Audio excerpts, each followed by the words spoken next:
The Code of Hammurabi was one of the earliest and most complete written legal codes and was proclaimed by the Babylonian king Hammurabi, who reigned from 792 to 1750 BC. Hammurabi expanded the city-state of Babylon along the Euphrates River to unite all of southern Mesopotamia.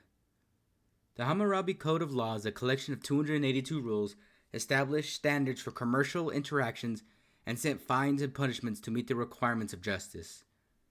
Hammurabi's code was carved into a massive, finger-shaped black stone steel pillar that was looted by invaders and finally rediscovered in 1901. Hammurabi was the sixth king in the Babylonian dynasty, which ruled in central Mesopotamia, or present-day Iraq, from 1894 to 1595 BC. His family was descended from the Amorites, a semi-nomadic tribe in western Syria, and his name reflects a mix of cultures. Hamu, which means family in Amorite, combined with Rabbi, meaning great in Akkadian, the everyday language of Babylonia. In the 30th year of his reign, Hammurabi began to expand the kingdom up and down the Tigris and Euphrates River Valley, overthrowing the kingdoms of Assyria, Larsa, and Ashana and Mari until all of Mesopotamia was under his sway. Hammurabi combined his military and political advances with irrigation projects and the construction of fortifications and temples celebrating Babylon's patron deity, Marduk. The Babylon of Hammurabi's era is now buried beneath the area's groundwater table, and whatever archives he kept are long dissolved.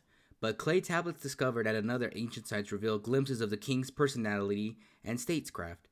One letter records his complaint of being forced to provide dinner attire for ambassadors from Mari, just because he's done the same for some other delegates.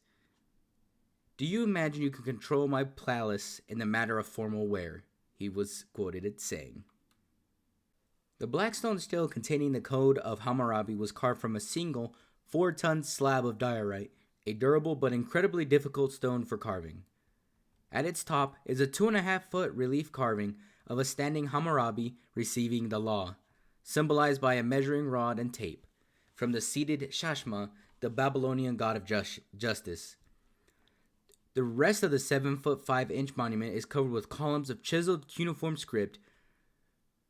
The text compiled at the end of Hammurabi's reign is less of a proclamation of principles than a collection of legal precedents, set between prose celebrating Hammurabi's just and precise rule.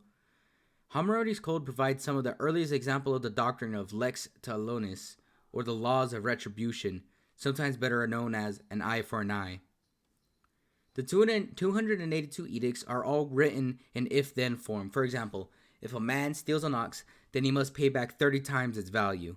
This edict ranges from family law to professional contracts and administrative law, often outlining different standards of justice for the three classes of Babylonian society: the proprietated class, freedmen, and slaves.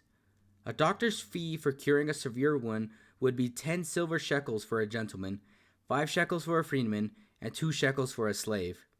Penalties for malpractice fall in the same scheme. A doctor who killed a rich patient would have his hands cut off, while only financial restitution was required if the victim was a slave.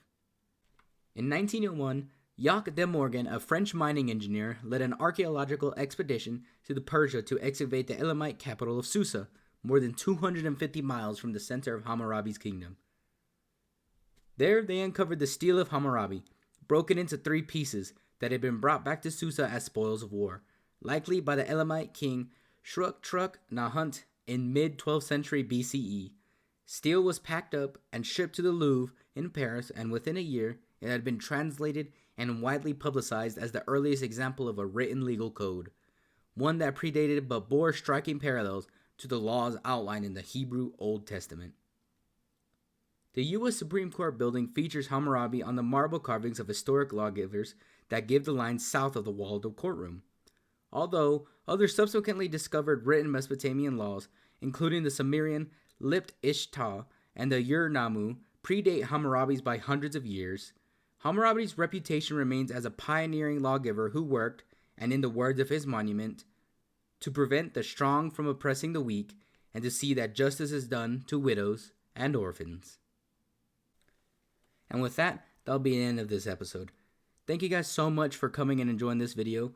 Once again, I truly appreciate all of the support that I have been receiving, especially with the lack of videos. Again, sorry about that, but I'm just really busy at this time. We're so close to 300 subscribers, so please, if you can, make sure to like and subscribe, and please share this video if you do enjoy. Thank you guys so much once again, and I hope everyone has a wonderful day.